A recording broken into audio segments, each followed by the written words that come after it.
Right, just a quick one on Thursday's vlog. I've uploaded the other one, so this theoretically should be the start of part 2. I'm working it this way now to keep things right. So this will be the beginning of part 2, which will come maybe Sunday or Monday. So what we've got now, right, the Merc, I don't know if I actually showed you this last night. We've got them axle bushes to do, well, anti-roll bar bushes. Stripped it down. We've located this pipe here for Mercedes. This one that comes down out the tank. It just comes from the tank there and around. Show you with the light. That one just down there. So it's the only logical one to do because it looks like it's leaking from that pipe.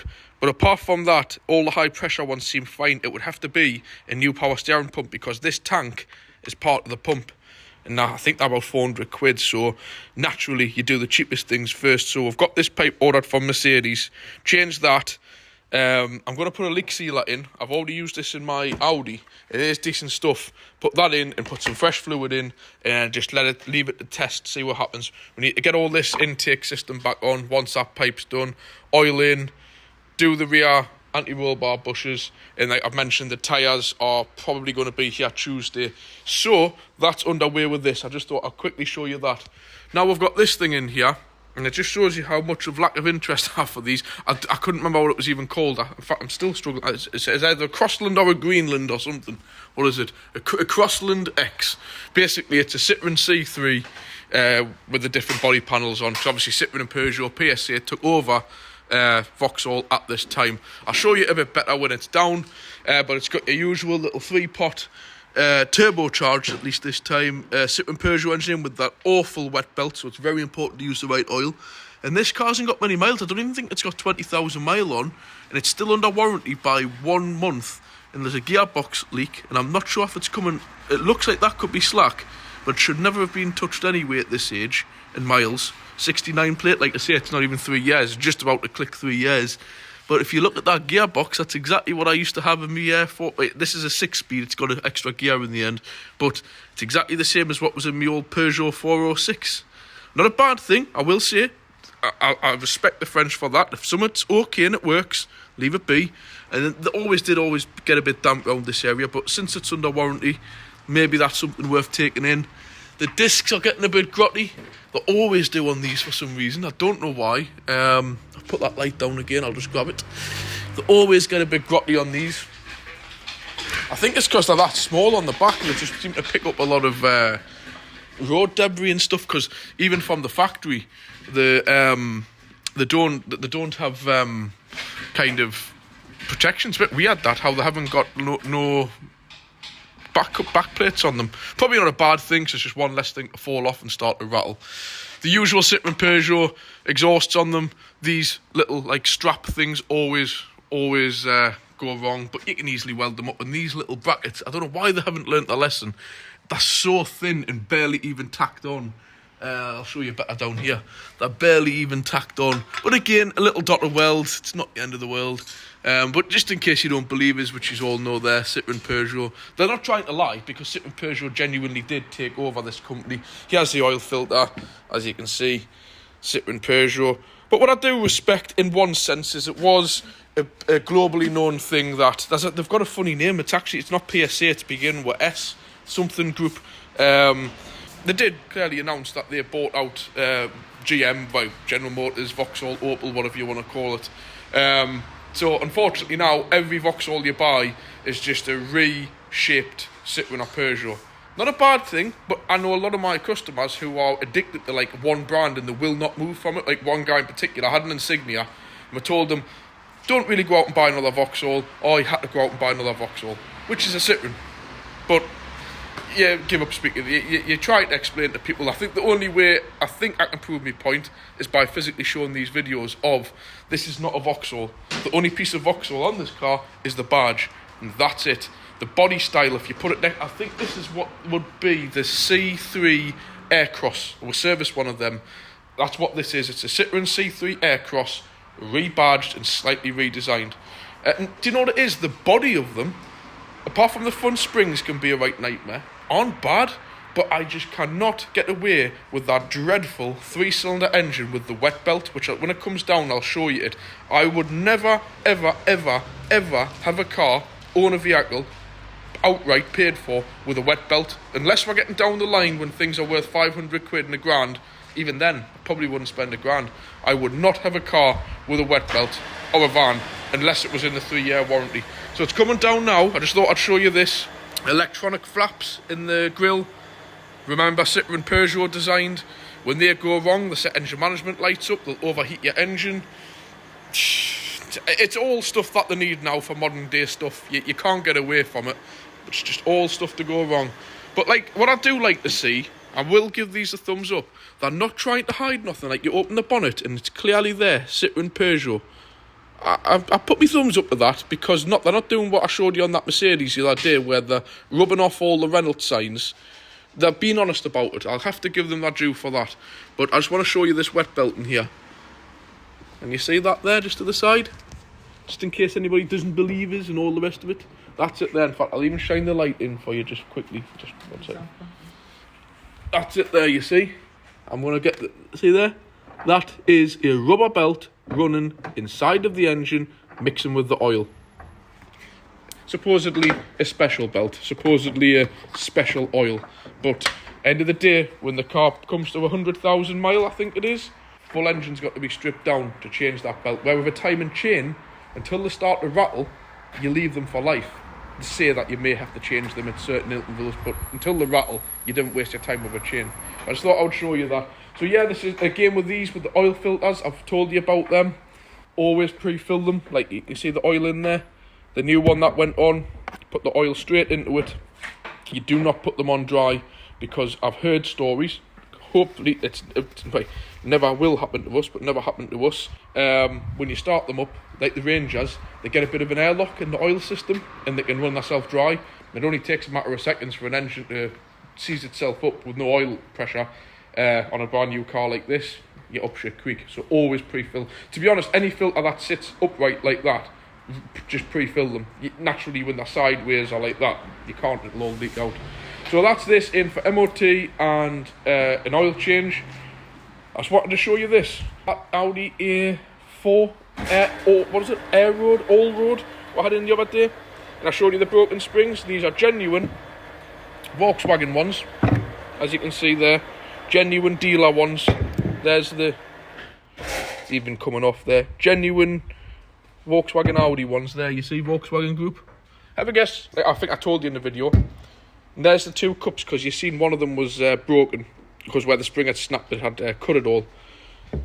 £350 for 2 springs and 2 cups. It's actually quite cheap in a way, because I was expecting a lot more. But like I said, with it being the All Road, Air Road, can't remember what they call them, definitely you want the dealer spec ones, because it's gone through the computer system properly. And if you look, they've got all these little tags on there, like with that like BS and stuff. That all means like it's like special chassis codes, which you do not mess around with. You get the real stuff. So that's that. Just quickly outside, got this little micro to do oil and filter, air filter, and a front spring. To be honest, a bit of a pig of a job. Because on these, again, it's got the K9K Renault engine, same as what's in this. The oil filters are an absolute pig on these to get out. Air filter not too bad, and the springs are a bit of a chew. So that's to be done. I may do a quick video on that, guys, but I've got a lot I need to get on with today. The little Corsa. Like I've said, it's in the video of what I should do with it, not sure all the rest of it. What I have done, just quickly, it's not an exact colour match. Scrape them down. Put a bit of cure rust on last night, let it dry, and I've done 2 coats. I am going to get the actual colour match of the car. That was just the closest one I could find, just to protect it. And if you remember, this bumper was sticking out here. I've re-secured that into place now. That looks a lot better. I've done the same there and done the same on the corner of that dome. What I am going to do, which I will put on my weekly vlog, because it is part of my daily work, I'm going to take this down to ARC car wash. Here is out, guys, because I haven't got time to be messing on with snow foams and stuff when I'm at work. for what they can do for a £10 wash, ceramic coated and everything. And I will say, it does not scratch the car. I wouldn't put my brand new car through it, but it doesn't scratch them. It uses the soft bristles, it puts a proper ceramic coating on them, it dries them. In fact, you can get all that for, I think, £2. But I want to have the proper coating on it, just to get all the grot off and put a nice layer of protection on, so it's looking nice. And I'll come back to you later when I'm over there in Blythe, and I'll do a walk around video once it's been washed and dried. But I think the weather of the day is going to rain all day, so it might not be 100%. So we'll do that. But like I said, that's up to now. With this, I haven't got the key on it. I've cleaned all the door shuts on it. I'm going to get it washed. The interior was pretty clean. I've removed the rear window. I think it was the other side one, so now it's not mismatching. I've left it in the car. Done the tyre pressures, checked the levels. Do you know what it is? A lovely little car. Lovely little car. And just quickly on the lines of washing cars, can you remember I went on about abusing the Astra the other day? It was raining this morning. I told you the best time to wash a car is in the rain. And this car was dirtier than you'll ever believe, because it was full of brake dust, wax oil, everything. So it's had its first wash in a long time, because it was getting on me wick looking at it in the state it was in. It's still obviously deeply ingrained with like a waxy substance from doing wax oil, and we're leaving it in the garage. But what I am going to do is, when it rains later, give it another rinse off. So that's all for now, guys. I'm going to leave it here, and I'll catch you a bit later on today with the Corsa and with the Micra when we get on with those. Catch you soon. Right, welcome back to the end part of Thursday's vlog. Things haven't really gone to plan. Delays with MOTs and this, which I'll go through. So, when I turn it. Got this Micra, as you've seen, oil and filter, air filter. Usual nightmare, getting the oil filter. You can't even see it, it's just there. Take all this pipe work off, and you've got to get in from underneath, from the top, God knows what. Just absolute pain in the arse. But again, we've got the spring to do. So we've got the spring, strut top mount and drop link, because they always fail on these. Spring's broken, but the usual carry on. I'll just show you it. I don't know if you can see it. There's the broken spring, just in there. Of course, there you go, you can see how it's all mangled. Believe it or not, the drive round perfectly alright, these, because I've got a great big cup on them. But the drop link's off. That's ready for a new one. Some of them you can save, some of them you can't. You can't with this one. Nice easy design on here. Just as, rather than the Fords, which you've got in the Volkswagens, which are a nightmare, these are just two cross bolts, which are nice and simple. Up here, the usual. They make it simple enough. I'll just show you on this side for illustration purposes. You've got 3 mounting points, 1, 2, and I've had to put the third one in there, haven't they? Pathetic, really. But that's the way they are. In fairness, these aren't too bad, because a lot of manufacturers actually cover the whole lot of this in there, so you can't get to nothing.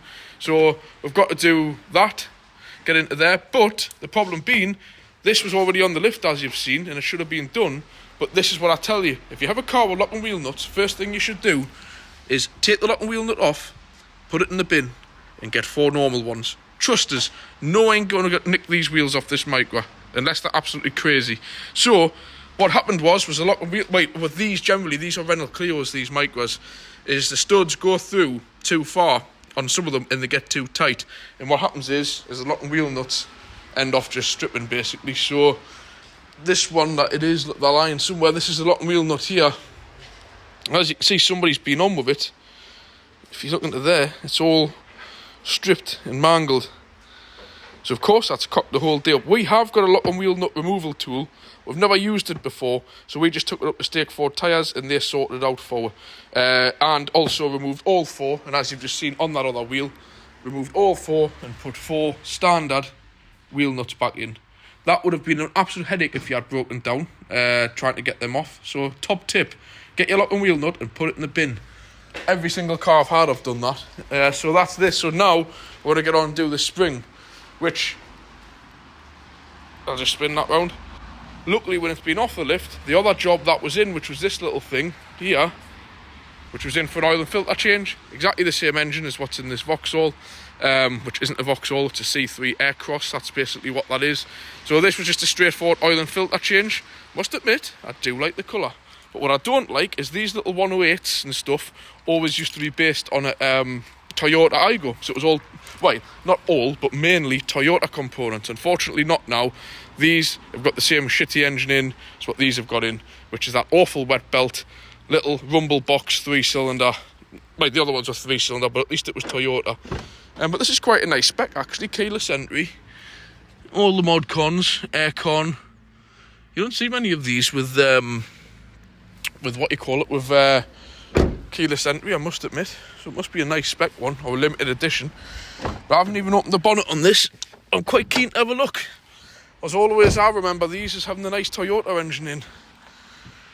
I shall be telling people differently. Oh, yep. This, you see, the one in that one is the turbo one. And it's mildly bearable to drive. I'm going to get into that one in a minute. This is the non-turbo one. And they are what I call a pure rattle box. I'll just put the bonnet up, 2 moments.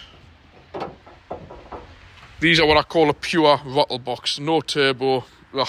And these actually show you the wet belt even better. There it is right there, you see it? Awful, awful, awful. And obviously bearing in mind, these need changed. You don't wait for them to fail, they need changed. And there ain't not a lot of room in there to sort it. Anyways, I've been MOT this, and that was a delay. But I will say, what a dreadful car these are to drive. I don't know if it's the car as such. I don't know if it's these cheap tyres. What are they? Luxman or something? Do not buy them. I had a look there, made in China. Awful slide. I mean, it's wet as you can see, but I certainly don't drive customers' cars hard at all. But it's slipping, it's sliding, it's wallowing all over the place. And this back end, I can't get away with that. I think that's dreadful. Dreadful looking back end. Obviously the C3 Aircross actually looks okay, but this, and this petrol cap, what's this all about? It's massive. Let's open the doors. I know it's for the diesel ones with AdBlue, but why so big? Why such an awful shape? No, definitely not for me. Considering this is probably was near enough a 20 grand car, and still probably worth very substantial money to this day. No way, not a chance, not for me. So yeah, so that's this finished anyways, MOT'd, serviced, that's been serviced. As you can see, the Corsa, I think I've getting it a new home, I hope. I'm going to go across and see the guy tonight. One of my friends, Darren, who we've seen on the channel I think a few times before, I've mentioned him. He mentioned his friend, who I know, I'm not going to mention names. His son is wanting a first car. I think he's maybe wanting to use it as a cheap runabout or something, maybe, I don't know. But I can't think of a better car or better people for it to go to. So I've just thought, well, I might just let it go. But I don't know. I'm going to give them the opportunity to look at it tonight, see what they think. I'm absolutely over the moon with it. It's one of the best 3-cylinders I've ever heard running and driven, to be quite honest. To be honest, as much as I hate these 3-cylinders in the Corsas, they've got an excuse. They're a very old school engine, but these new things, nah, I would have that every day. If money wasn't an option, obviously, I would have the most valuable one, immediately sell it, and then keep the money and buy something nice. But anyways, yeah, we're going to let him see that tonight, see what he thinks. If he likes it, hey-ho, they can take it. I'll find another car. And as much as I like it, I don't really think it would have brought very good content to the channel. I don't really think it's everyone's cup of tea, a 3-cylinder Corsa. So it gives us an opportunity to find something else. But I'm not really that keen at the minute, because I want to get my ML. There's a few little touch-ups I want to do on it, where it's got the rusty arches for the winter.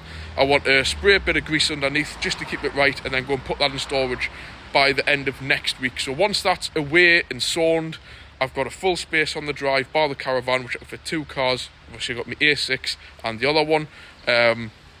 We shall get on and do that. So I'm going to leave this here. I'm going to crack on, give my dad a hand, get this Micra sorted.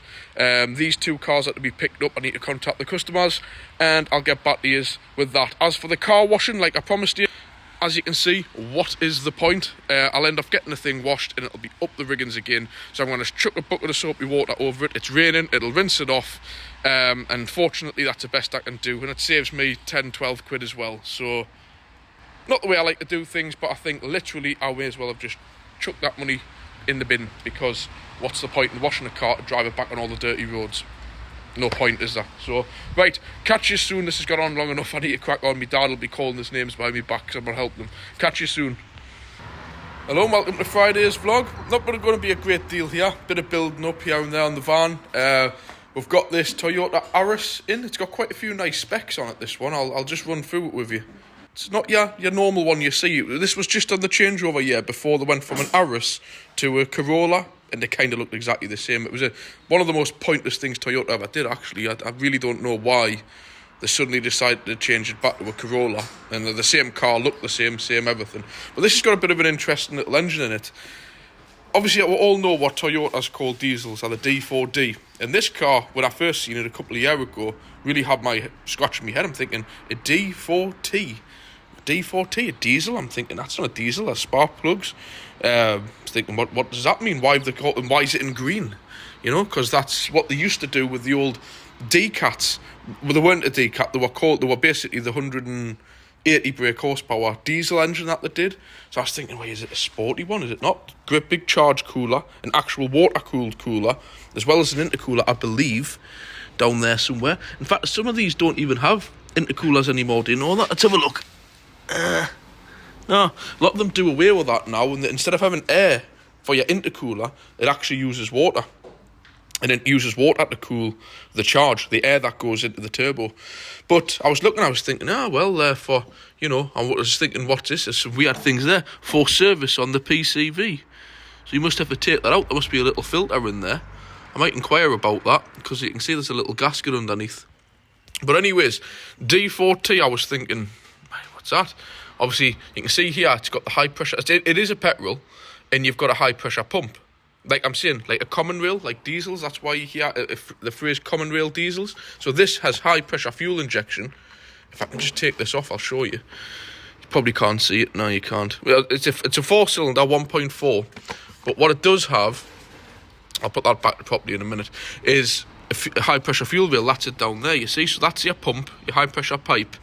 And it comes down to that silver unit down there, which is exactly the same is a diesel. Not quite, obviously, as high pressure. So it's basically high pressure.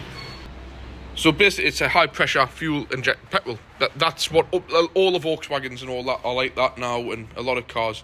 But they're very complex, actually. So you're getting to the lines of a diesel in a petrol form. So you're kind of 1 step forward, 10 steps back. So yeah, it's a complex little engine. It's turbocharged. There's a turbo down the back that you can't see. And obviously, you've got your high pressure fuel pump there, and you've got your high pressure rail with high pressure injector. So you've got all the problems of a diesel nicely mixed into a petrol. And believe it or not, these put out more particulates like what a diesel puts out than what diesels do. And it's these have now, not this one I don't think, but the later ones have what you call a GDF. It's basically a DPF, but for a petrol. So we're all going backwards and further backwards with these, but it's all to keep up with the Euro 6 emissions and all the rest of it. But yeah, there's your little complex engine. So direct 4-cylinder turbo. Along those lines, that's how I make that out. Around the back, you get like a little sporty exhaust on it. They actually tow with this. But like I've mentioned, my finger's clean there, right? And you give that a little wipe. Seen that? Quite alarming, isn't it? They are actually as dirty as diesels are. And I'll tell you that with any direct injection petrol, they're filthy. I said to my dad, you seen that? Out the exhaust on this. Filthy. Absolutely filthy. So, you know, these new so-called clean petrols are actually, like you have a look at the exhaust, for example, on this van, you won't be able to see it, it'll be buried under there, but it'll be absolutely spotless on this. So there you go, that's all of your, what our class as bullshit emissions. Don't always listen to everything the government tells you. It's a load of rubbish. Make your own decisions in life. Don't listen to what they say on the news. In fact, don't watch the news at all. It's just all rubbish. So, you know, this thing will actually put out more crap out the exhaust, almost as what my Audi does without even a DPF. That's quite alarming. That is one hell of a smear of soot, basically. That's what it is. It's soot that's dyed my finger worse than putting it in a diesel exhaust. So, it's got a few cool features on this. It's got the self-park. We've all seen us demonstrate that if you go back to my early videos. This must have been, you know, an expensive option to have on. You press that button and the car actually parks itself. But it has got a few nice upgrades, which the one we had, Aris had one of these, a hybrid one, didn't have. It's got the dual LED bi-xenon headlamps. It's all on the suspension. And this one here actually corners out over, and this is your standard beam. Really good lights on a night time these have got. But yeah, I just thought I would go through that one, those few little bits, and how to seriously avoid direct injection, high pressure injection petrols. They're nothing but bother from my experience on all the VAG range, and even this thing isn't running obviously very good with an exhaust pipe like that. You know, you do it yourself. You go out to your old school petrol or a relatively modern-ish within the last, I'm talking 10, 15 year diesel with a DPF, and it won't have an exhaust that bad. Onto this, the van. I've got the axle bushes still to do, but it's been stuck like this. There's no oil in because I've done this filter service because I kind of get all the oil in with that outlet, all this box off. So, this pipe, up to now, apart from having to change the whole pump, there was a leak at the bottom of this pipe, which is actually the main pipe that sits onto the reservoir. Just get a bit light on the job there. So I've obviously got it fitted there, and you can just see the Jubilee clip at the bottom. So naturally, with this, that whole reservoir full of fluid is always going to be pressure on that pipe, because that's your main one where you fill it, and it goes round down here. You can see where I've reconnected it down there. So it's the first step to an affordable repair. Next step, it'll probably be this reservoir is part of the pump. You can't change it can't be removed. So unfortunately, if it carries on leaking, the only other source of the leak is around the bottom of this tank, which we can't actually get to or physically see very good, even from underneath. So naturally, the first step was to replace the pipe, genuine Mercedes one. But the pipes that they've sent with are a bit the clips, I've used one of them, but I don't know why on earth they expected that to go on a pipe that size. I think this must have been a mispick. Luckily, for some reason anyways, down there, as you can see, it's just a spring clip, which I've reused. And on there, it's obviously like a Jubilee clip, which is the brand new one, genuine Mercedes one. So now what I'm going to do is fill it up with fluid, wash all this off that's obviously come out. I drained the tank before starting, but you can't help a little bit of mess going. Drain all this off, with a good clean off. Obviously, I need to put all the airbox back on, because obviously the oil filler thing sits on there. Get the engine oil in. That's the box down there, sitting there. It's quite a bit of work. Not massive work, but get this back into place. Get this power steering fluid in. Get the oil in. Start it up. Run it up to temperature. And just see if we've still got any leaks. But the leak wasn't that bad that it was pouring out. It was just a couple of drips every day on the guy's drive. So we'll see. Hopefully it'll work. And then after that, we've got, like I've showed you, the bushes for the anti-roll bars on the back. Once that's done, we're just waiting on these tyres. And then hopefully it'll be finished. But I don't think the tyres are coming till the beginning of next week. So we're just going to have to see. So we'll get this built up, get the fluid in, get the oil in, get the top box on, and we'll go from there. Really, we'll just see how it goes. I'll probably come back to you instead of talking to that. I'll come back to you when it's up on the lift and we're doing the bushes, and hopefully that's it for today. We've got this one MOT, the Toyota that I've just showed you, and I've got my A6 to also MOT. It's the earliest I can test it, so I'll be getting 13-month MOT on it. Hopefully I'll get it in at a reasonable time. I've got a feeling it's going to be late on. I might do just a quick video whilst taking it to the test centre and coming back once I've tested it. I never do that very often, because lately I've been stopping at the garage and my dad's been going away doing the testing. So obviously I won't test. I'm not going to do any video in or near the garage, because where I test, because that's for me to know. And I don't even know if the garage where I do there, no, I do this, most certainly not going to be putting any kind of content video in or around their garage, because that's not my business to do that. But what I will do is stop somewhere before, if I'm not late, and after, and show you the test certificate afterwards, clearly covering up a few of the numbers and locations. But it's my car, I'm testing it, I already know what's going to be advised on it. There's only a couple of little minor things, which is, as you've seen us do, I haven't actually uploaded it yet, I've greased up, it has been done when Simon had it. All the brake pipes have been covered and greased to protect them. So you've just got to do it, cover your arse, just in case I ever sell it. They're unable to fully check brake pipes due to covering. As a tester, you're not allowed to remove any kind of protection, but you don't know under that protection if there's corrosion. I know there isn't, but you've just got to cover it. So that's what I'll be putting on. I don't even think there's anything else on that even needs advice, because it used to be a manual advisory for the engine management light being on. Remember, 06 plate diesels aren't to fail until after 08 for an engine management light. But not since I've put them brackets on the swirl flap actuators and put the new glow plugs in, up to now, touch wood, actually I'll touch some real wood, there hasn't been any lights. So really, oh, that's the other one, under trays, because that full, underneath of that Audi, the engine, the front subframe, and the full floor pan are just all plastic covers. So really it would be 2 advisories: unable to fully check underbody due to under trays, and unable to fully check brake pipes due to covering. And that's it. There is literally nothing else wrong with it. All new tyres, all new brakes, the exhaust system's all good, the suspension's all fine, no playing any of the joints, all the rubber boots are good, the gaiters are all good on the drive shafts on the front, no leaks, lights are all good. Oh, sorry, that was something I think I advised last year, the year before, that the headlamps were becoming deteriorated, but not quite enough to fail. It was just an advisory. As you've seen, I've cleaned them up, so even the headlamps won't be an advisory this year. So happy days. Obviously, I still do that, even though it's my car and I test it. Yes, that is legal, guys. You are allowed to test your own vehicle. But a lot of people go, oh, you'll pass it anyway. It's like, oh, yeah, really, will I? So if my car's dangerous, I'm going to pass it and then knowingly put my children in that car and potentially be in an accident and kill them. No, I'm actually more strict on my own car than anybody else's, because you know what I mean? It's like, that's my car, and I want to make an impression on myself that I most certainly wouldn't let a car go through. I never have. That's not my way. You see how we run this garage. Everything's legit.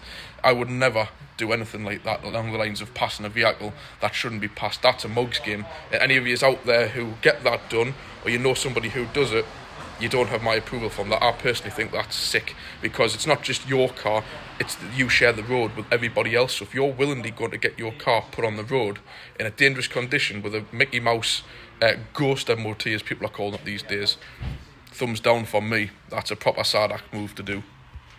Yeah, so I just thought I'll put that one clear, guys. Anyways, I'm going to crack on and I'll come back to you soon.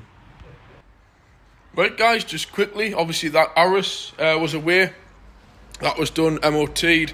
I was going to show you something on it, but it's gone anyway. I just want to show, though, quickly, again, using genuine Toyota oils and everything. On with the Sprinter.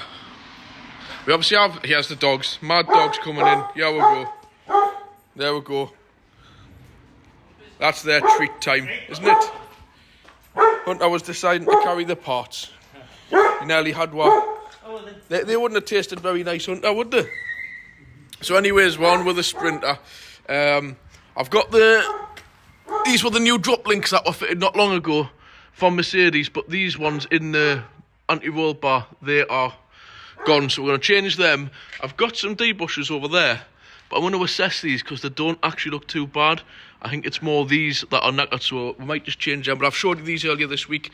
Length order, but in the box are genuine Mercedes parts. So they ought to be done. As you know, the front tyres, we're waiting on a phone call, probably Tuesday now. Front tyres done, and I've showed you what I've done underneath, at the top. But what I do need to do under here, when I get 2 minutes, as you can see, it's just a mess of oil.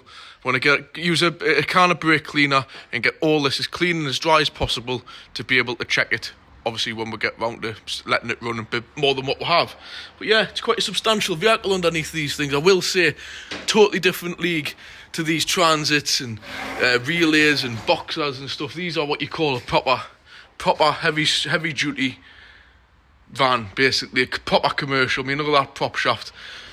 You know, I'm just going to check if my repair's still on up here, which it is. That's nicely still repaired. It's probably done another 20,000 mile. You know, rear wheel drive. Look at the size of that prop. No rust. Definitely, if you want a van, or if I was ever going to get a van, it would be one of these all day long. If it was mine, like, I would have had the full lot land guarded underneath when it was almost new. But yeah, on with these. I'll get back to you. That's the A6 there. I'm going to go and MOT that in a minute. I've just been touching up a little bit around the bottoms of the doors and the bits I showed you, just doing a second coat on them. But I'm not going to say too much about this because I've just realised I've got another video to upload on it, so I'm going to keep it minimal on this because I'll end off wasting my time what I've already done. So yeah, just touching up on it. This is away for test shortly, and that'll be it ready for the safari. I think the only other thing I was going to tackle was the gear oil, but I had a little bit look around and it seems a bit faffy. I couldn't find the filler, so I most certainly wasn't going to attempt to drain it. So yeah, there we go, ready for MOT. I'll come back to you when that's done, when we get finished with the Sprinter, and that'll be it. I'm not sure I'll get the vlog uploaded this week on time, got all sorts going on, so just thought I would update you there. quick 3-minute update. I'll catch you soon. Welcome back to the final part of Friday's vlog. As you can see, it's evening, it's 6:30 on Friday. Luckily I haven't got Charlie. Just as usual, things are getting on top of her. The A6, I was going to do a bit of recordings, ain't had time. Of course, it passed. It's got 13-month MOT. 22nd of October 23 is the new expiry date. Happy days, that's all ready. A few little bits and bobs that I showed you I've done. Might try and do the gear oil on it, and a few other bits and bobs. I've got until, funny enough, I've just mentioned the 20th of October. About that date is when we go away down the country in it, so I want it right for that. So that's that done. Brought the ML back, been on with the van, I'll just quickly show you. So I brought the ML back, took the A6 home because I'll be using that this weekend.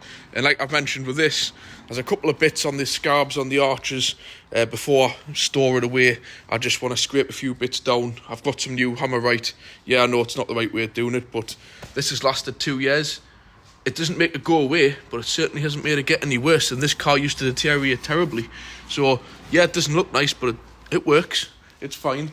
The only other thing is it's developed a little bit of a top-end tap.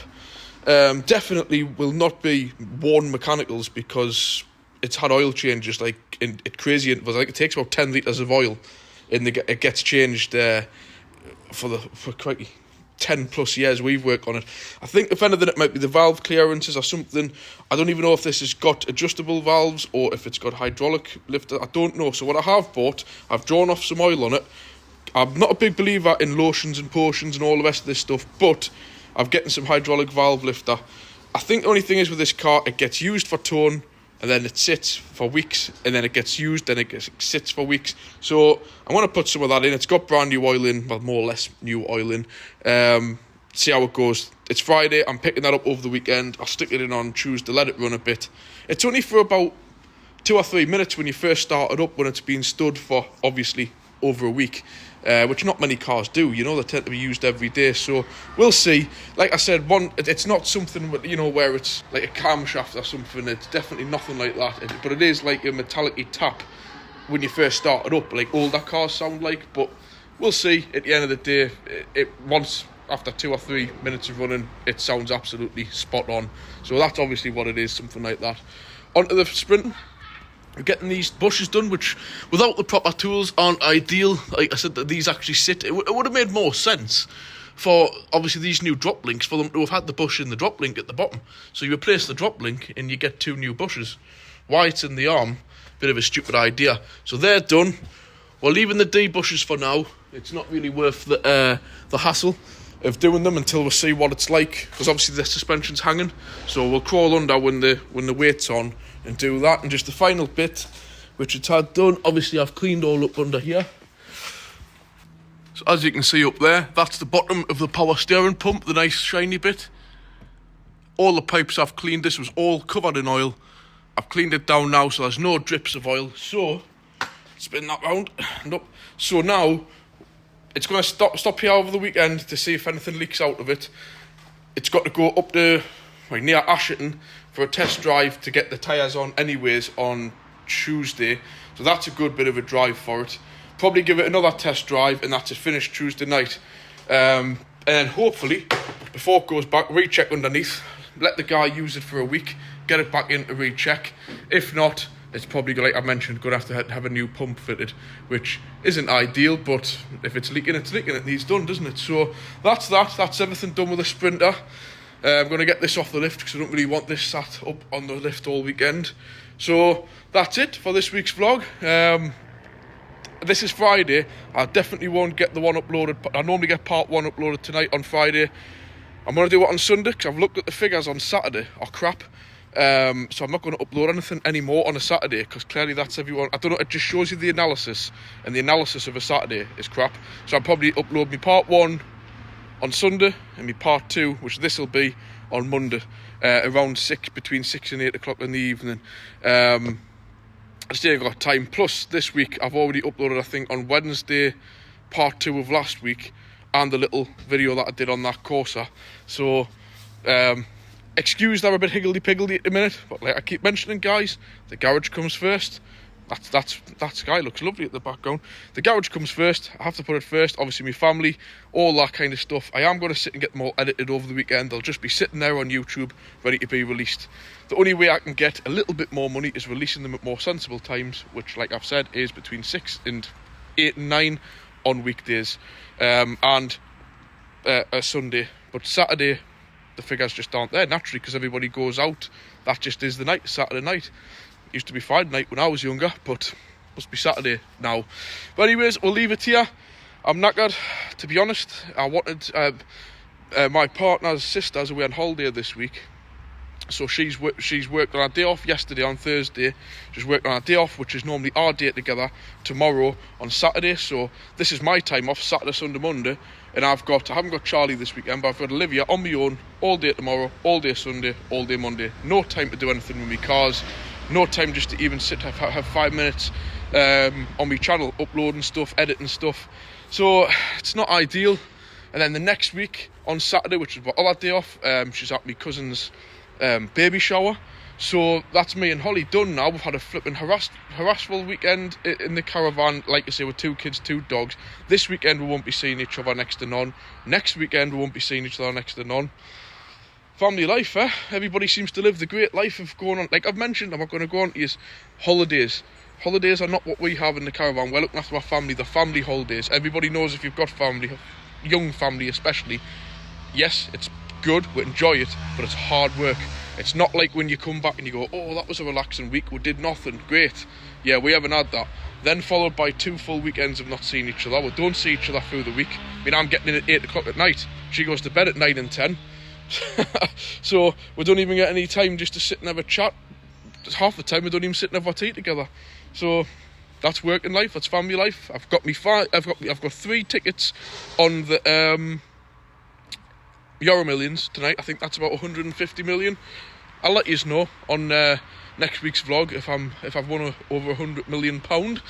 But to be quite honest, I don't think saying that, I don't think I'll be doing this. I do this and I don't make any money anyway. So even if I did win the Euro Millions, I would do this. But naturally, I wouldn't have to be doing work. I would be just doing things for fun for my project. So yeah, that would be nice. We can dream on with that. So we'll leave it there. If you've got anything to say, please leave a comment. If you haven't already done so, hit the like. If you haven't done so, hit the subscribe. If you regularly watch this, I can't see why you wouldn't hit the subscribe button. It's free of charge, no hassle. Happy days. And like I've mentioned, I've put a link on every one of my videos to buy me a coffee. If anybody feels the need, that they want to just give us a few quid, anything like that towards getting a coffee, a sandwich, a cold drink, something towards one of my cars, whatever, feel free. Probably I would advise you give us a little message first, because I don't even know how it works or whatever, but it's there. And the more my channel grows, the more things happen like this, the more I can get more content to you, new projects, more in-depth projects. But until then, fortunately the garage pays me wages. The channel is just a bit of a hobby on the side. But shortly, like I've been mentioning, my daughter starting nursery on Mondays. In the not so distant future, she'll be going in full time on a Monday, which will mean I'll start having my Mondays back. Before I started this channel, before COVID and everything, Mondays used to be just my day. The garage would be open for walk-ins and general bookings and paints, but it was generally my bit of time to get on with my cars. My dad doesn't work Mondays, had the garage to myself, I could shut the doors, and that would be a big benefit to the channel.